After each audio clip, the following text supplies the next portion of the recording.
Good morning, everyone. Welcome again. I hope you all are fine. Class 8, subject Social Studies, Geography, chapter number 3, Mineral and Power Resources हम start कर चुके हैं और now अब हम minerals के world level पे डिस्ट्रीब्यूशन देख रहे हैं. सो today's topic is Australia. Australia से स्टार्ट करना है हमें. Australia is the largest producer of bauxite in the world. देखो, जो मैंने आपको बताया था कि आप चार्ट बना लेना, उस चार्ट में आप ये बॉक्साइट भी लिख सकते हो.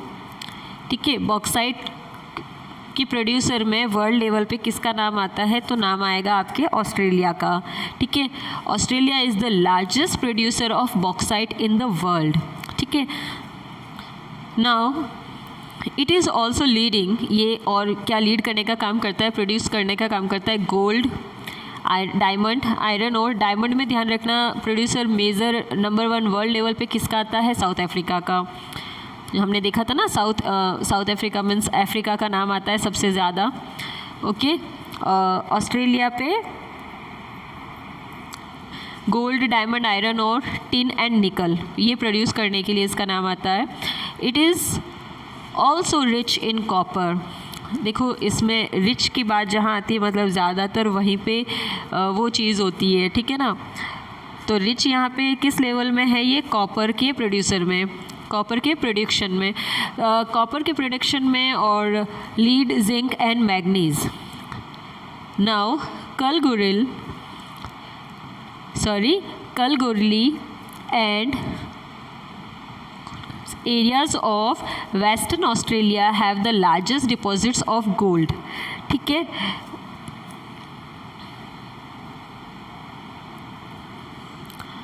Kalgoorlie and Coolgardie areas of Western Australia have the largest deposits of gold. Now Antarctica. The geology of Antarctica is sufficiently, देखो ये geographical structure के बारे में बात कर रहा है, well known to predict the existence of a variety of mineral deposits. Some probably large, significant size of deposits of coal in the Transarctic Mountains and iron near the Prince Charles Mountains of East Antarctica. देखो, इस सारी जगह के बारे में बता रहे हैं कहाँ पे क्या क्या मिलता है. जनरली जियोलॉजिकल और जो स्ट्रक्चर है इसका, ये काफ़ी फेवरेबल है. अंटार्कटिका में इतना सफिशिएंट है, इसलिए ये प्रेडिक्ट किया जा सकता है कि वहाँ पे मिनरल जो है वो डिपॉजिट्स होते हैं, ज़्यादा से ज़्यादा वहाँ पे होते हैं.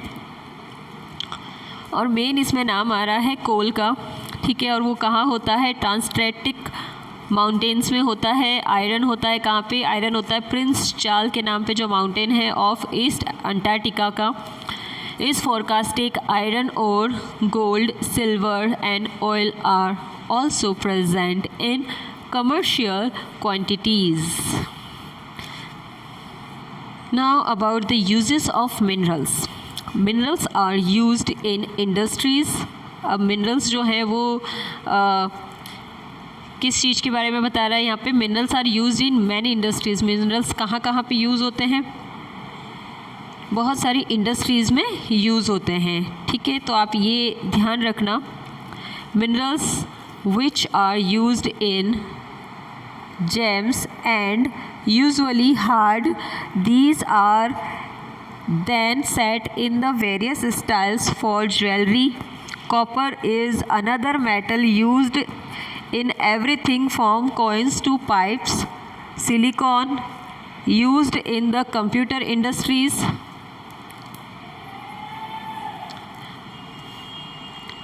These are then set in the various style of jewelry. Copper in another metal used in everything from coins to pipes. देखो, ये अलग अलग जगह के बारे में और चीज़ों के बारे में बता रहा है, मिनरल्स के बारे में. कॉपर जो होता है वो कहाँ पे यूज़ हो रहा है, देखो, copper is another metal, jewellery में भी यूज़ होता है कॉपर. आपको बता दूँ मैं, गोल्ड जो होता है, गोल्ड की जो ज्वेलरी बनाई जाती है वो ज्वेलरी पर्टिकुलर प्योर गोल्ड की नहीं होती है। अगर कोई बोलता है कि ये 100% प्योर गोल्ड है, दैट इज़ मीन वो झूठ बोल रहा है आपसे, बिकॉज ऑफ गोल्ड का जो प्योर फॉर्म है वो लिक्विड फॉर्म में हमें मिलता है, और लिक्विड फॉर्म में गोल्ड से हम कुछ नहीं बना सकते। Means we can't create, we can't make और मैन्युफैक्चर एनीथिंग, कुछ भी नहीं बना सकते, उससे कोई ज्वेलरी नहीं बन सकती। तो उसमें कॉपर को मिक्स किया जाता है, ठीक है। नाउ कॉइन्स भी बनाए जाते हैं, फ्रॉम कॉइन्स टू पाइप्स, ठीक है। सिलिकॉन यूज्ड होता है किसमें, कंप्यूटर इंडस्ट्री में होता है, is obtained from the quartz. देखो इनमें से कई चीज़ें ऐसी है जो साइंस में काफ़ी यूज़ की जाती है। डेली रूटीन जो आपकी लाइफ है, डे टू डे की लाइफ होती है, उसके लिए भी यूज़ होती है। Now aluminium obtained from its ore. Bauxite is used in automobiles. देखो बॉक्साइट कहाँ यूज़ होता है, एल्यूमिनियम का ओर और बॉक्साइट, ये यूज़ होता है ऑटोमोबाइल्स पार्ट्स वगैरह बनाने में, ठीक है। एंड एरोप्लेन्स होते हैं ना, एयरप्लेन्स, उनमें बनाने में होता है। Bottling industries, buildings and even in kitchen cookware, kitchen में भी काम में आता है। जो जनरली आपके कुछ ऐसे पॉट्स होते हैं किचन में, ऐसे बर्तन होते हैं, ठीक है ना, जैसे कुकर हो गया, कढ़ाई हो गई, वो कई बार आप देखते हैं एल्यूमिनियम की बनी होती है ना, उसमें ऑक्साइड और ये सब इसके मिक्सअप से बनती है। Now conservation of minerals. अब मिनरल को कंजर्व करना भी बहुत ज़रूरी है। देखो कोई भी चीज़ हो जो नेचुरल है, नेचुरल रिसोर्सेज हैं, each resource is needed conservation। हर कोई क्या चाहता है, कंजर्वेशन की ज़रूरत है, सबको रिक्वायर्ड है, क्योंकि ये नेचुरल प्रोसेस से होता है, ह्यूमन मेड नहीं होता है, ना ह्यूमन इंटरफेरेंस होता है।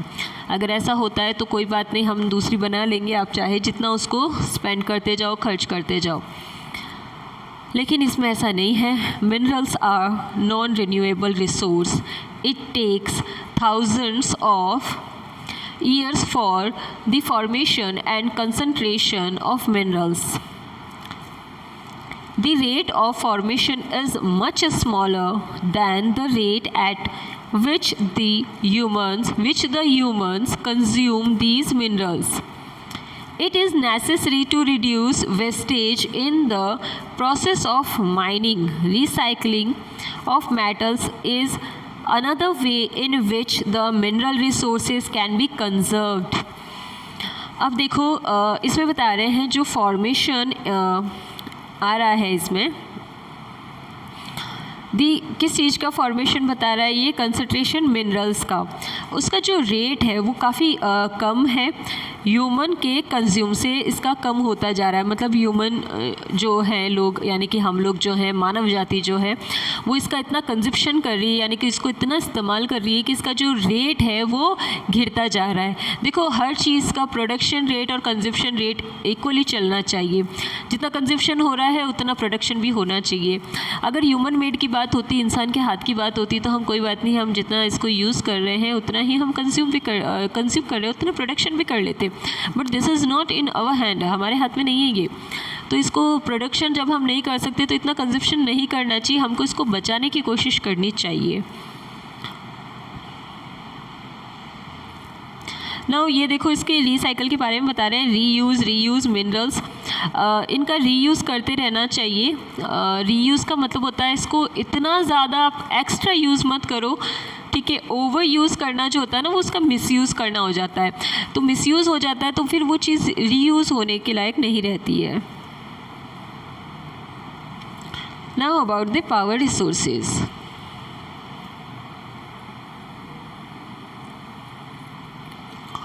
पावर रिसोर्सेज में एक स्टोरी के बारे में बता रहा है ये। Sunny's mother begins her day by switching on the geyser. इसकी जो मदर होती है वो हमेशा अपने दिन की शुरुआत ही गीज़र से करती है, ठीक है। ऑब्वियसली सबसे पहले उठते ही गीज़र ऑन करना पड़ता है, अभी ठंडी हो रही है ना, तो हम भी यही करते हैं। She irons Sunny's school uniform. Sunny की जो स्कूल यूनिफॉर्म है उसको आयरन करने का काम करती है। वेकिंग हिम अप, उसे जगाती है, उसे जगाने से पहले उसकी यूनिफॉर्म जो है उसको आयरन कर देती है। She then rushes to the kitchen to prepare a glass of orange juice from him in the blender.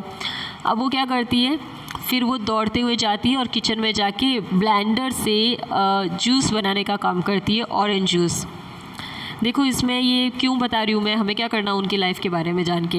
Actually ये हम बता रहे हैं डे टू डे लाइफ, जो मैंने आपको बताया था यूज़ होते हैं, हम काफ़ी यूज़ करते हैं इन सारे मिनरल्स को। तो ये कहाँ कैसे यूज़ हो रहा है, देखो ब्लेंडर, ठीक है। फिर हमने देखा था गीज़र, यूनिफॉर्म को देखा था कि वो उसकी जगने से पहले क्या कर देती है, आयरन कर देती है। तो ये सब क्या है, मिनरल रिसोर्सेज ही तो एनर्जी जो हमें देने का काम कर रहे हैं, ये रिसोर्सेज हैं, ये लाते कहाँ से हैं, ये नेचर से ही तो लाते हैं।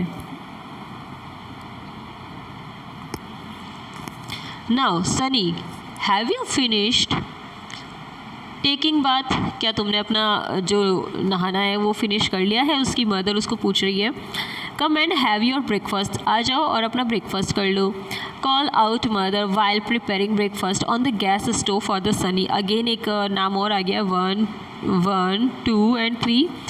अब थर्ड नेम और आ रहा है कि उसकी मदर उसको बुलाती है क्योंकि वो क्या कर रही है, गैस पे यानी कि स्टोव पे क्या कर रही है, उसके लिए ब्रेकफास्ट रेडी कर रही है।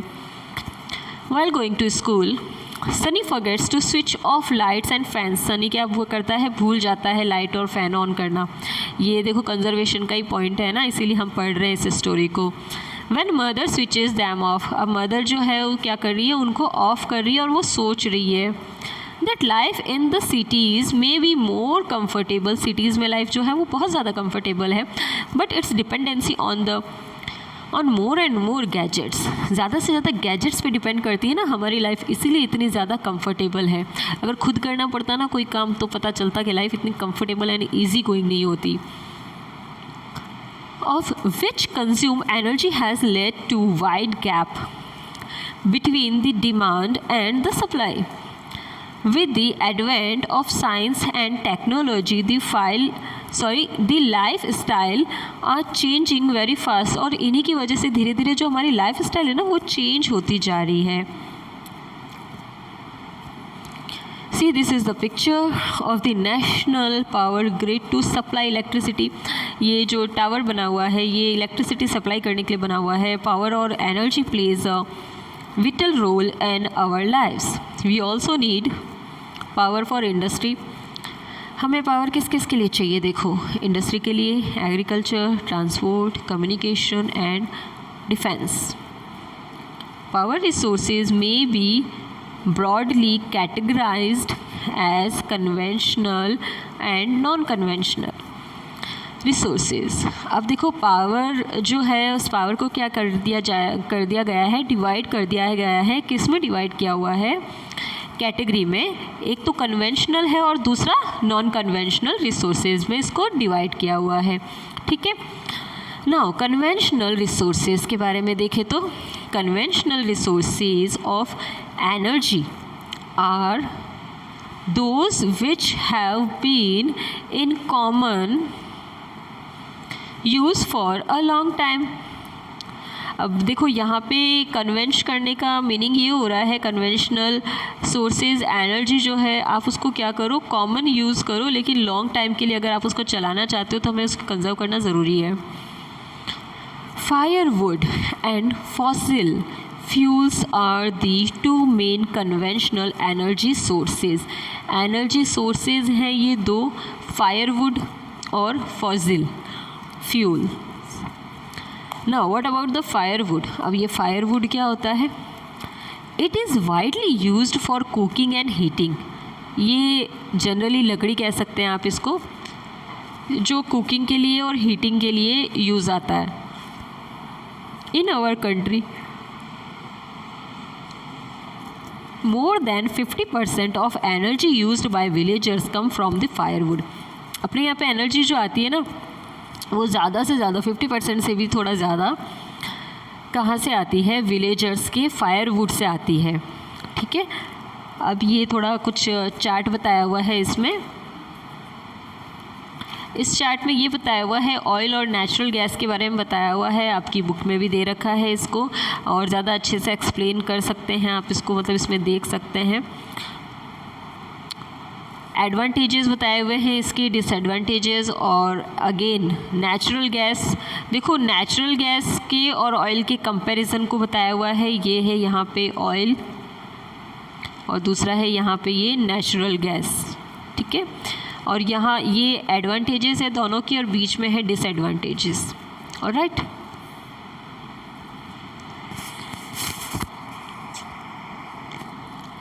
Now conventional sources of energy. अब यहाँ पे कन्वेंशनल सोर्सेज हैं एनर्जी के, वो है यहाँ पे फायरवुड, ये है फायरवुड, और ये दे रखा है यहाँ पे कोल। अगेन इन दोनों के एडवांटेज और डिसएडवांटेज दोनों दे रखे हैं, ठीक है। एंड ये है हाइडल पावर, नीचे दे रखा है इसका हाइडल पावर, इसके भी सेम थिंग है। ये क्या है, इसमें भी एडवांटेज और डिसएडवांटेजेस दोनों दे रखे हैं। कन्वेंशनल सोर्सेज ऑफ एनर्जी का ये पूरा चार्ट है, जिसको मैं एक अलग स्लाइड पे आपको एक्सप्लेन कर दूंगी।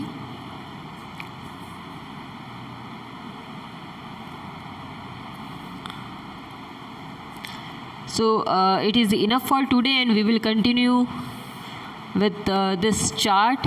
I will make you explain in the next video. Till then, take care of yourself and thank you for the watching.